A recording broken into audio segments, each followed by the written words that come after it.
अध्याय 27। जब भोर हुई तो सब प्रधान याजकों और लोगों के पुरनियों ने यीशु को मार डालने की सम्मति की। उन्होंने उसे बांधा और ले जाकर पिलातुस हाकिम के हाथ में सौंप दिया। जब उसके पकड़वाने वाले यहूदा ने देखा कि वो दोषी ठहराया गया है तो वो पछताया और वे 30 चांदी के सिक्के प्रधान याजकों और पुरनियों के पास फेर लाया और कहा, मैंने निर्दोष को घात के लिए पकड़वाकर पाप किया है। उन्होंने कहा, हमें क्या, तू ही जान। तब वो उन सिक्कों को मंदिर में फेंक कर चला गया और जाकर अपने आप को फांसी दी।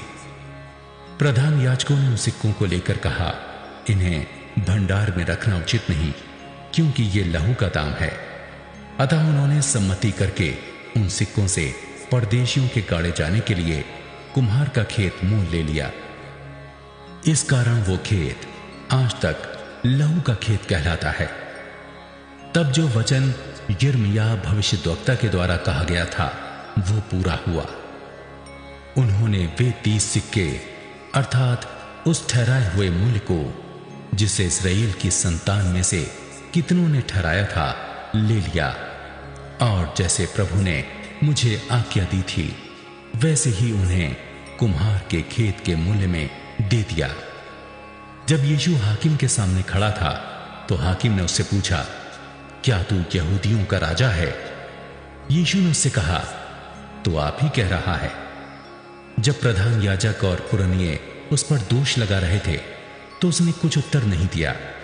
इस पर पिलातुस ने उससे कहा, क्या तू नहीं सुनता कि ये तेरे विरोध में कितनी गवाहियां दे रहे हैं? परंतु उसने उसको एक बात का भी उत्तर नहीं दिया, यहां तक कि हाकिम को बड़ा आश्चर्य हुआ। हाकिम की यह रीति थी कि उस पर्व में लोगों के लिए किसी एक बंदी को जिसे वे चाहते थे छोड़ देता था। उस समय उनके यहां बरअब्बा नामक एक माना हुआ बंदी था। अतः जब वो इकट्ठा हुए तो पिलातुस ने उनसे कहा, तुम किसको चाहते हो कि मैं तुम्हारे लिए छोड़ दूं, बरअब्बा को या यीशु को जो मसीह कहलाता है? क्योंकि वो जानता था कि उन्होंने उसे डाह से पकड़वाया है। जब वो न्याय की गद्दी पर बैठा हुआ था तो उसकी पत्नी ने उसे कहला भेजा, तू उस धर्मी के मामले में हाथ ना डालना, क्योंकि आज स्वप्न में मैंने उसके कारण बहुत दुख उठाया है। प्रधान याजकों और पुरनियों ने लोगों को भारा कि वे बरअब्बा को मांग ले और यीशु का नाश कराएं।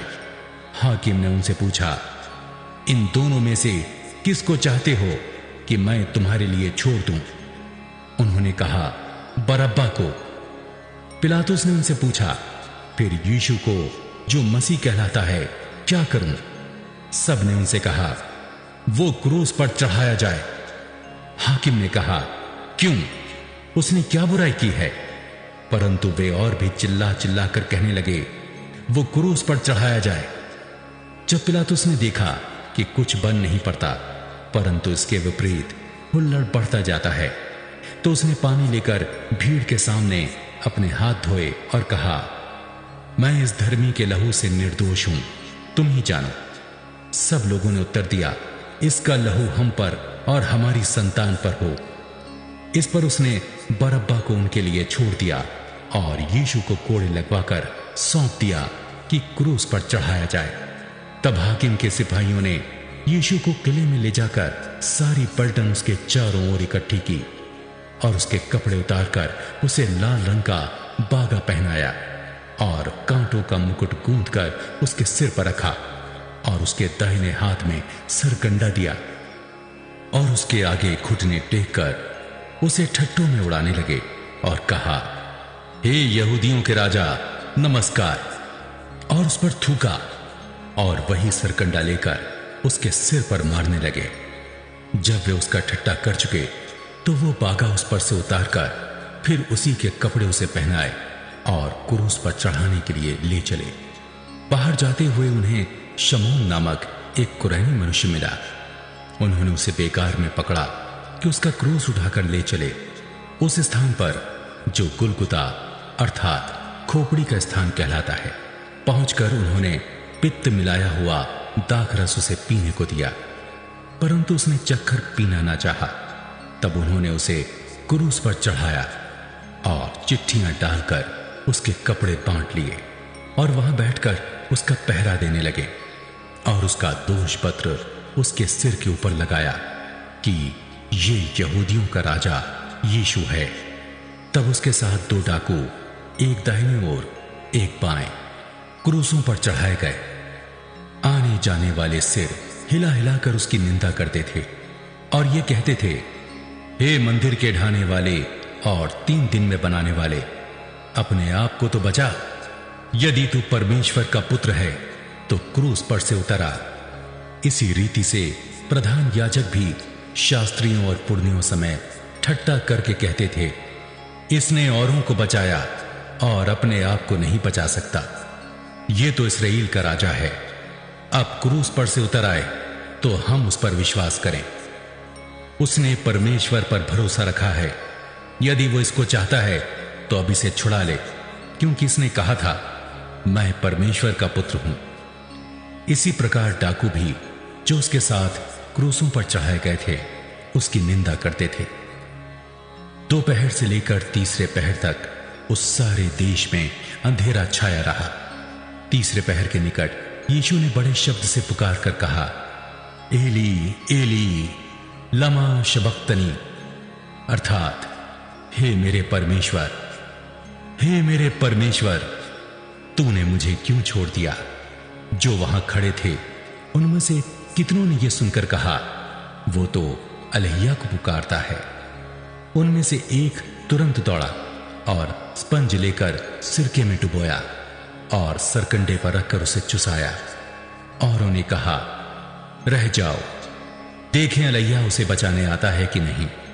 तब यीशु ने फिर बड़े शब्द से चिल्लाकर प्राण छोड़ दिए और देखो, मंदिर का पर्दा ऊपर से नीचे तक फटकर 2 टुकड़े हो गया और धरती डोल गई और चट्टानें तड़क गई और कब्रें खुल गईं और सोए हुए पवित्र लोगों के बहुत से शव जी उठे।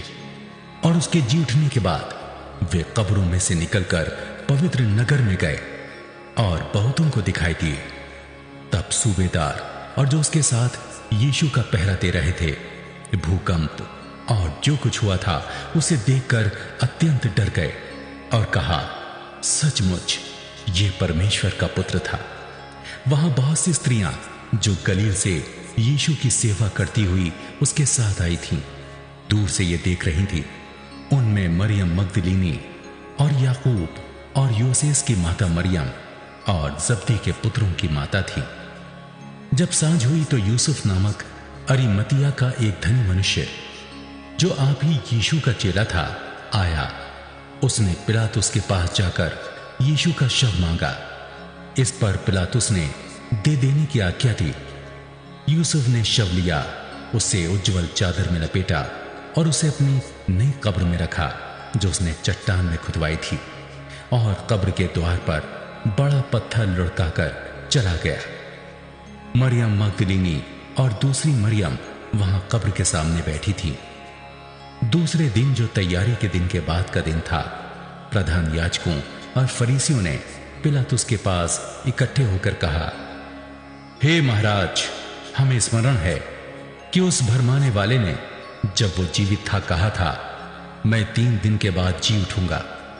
अतः आज्ञा दे कि तीसरे दिन तक कब्र की रखवाली की जाए, ऐसा ना हो कि उसके चेले आकर उसे चुरा ले जाएं और लोगों से कहने लगे, वो मरे हुओं में से जी उठा है। तब पिछला धोखा पहले से भी बुरा होगा। पिलातुस ने उनसे कहा, तुम्हारे पास पहरुए तो हैं, जाओ अपनी समझ के अनुसार रखवाली करो। अतः वे पहरुओं को साथ लेकर गए और पत्थर पर मोहर लगाकर कब्र की रखवाली की।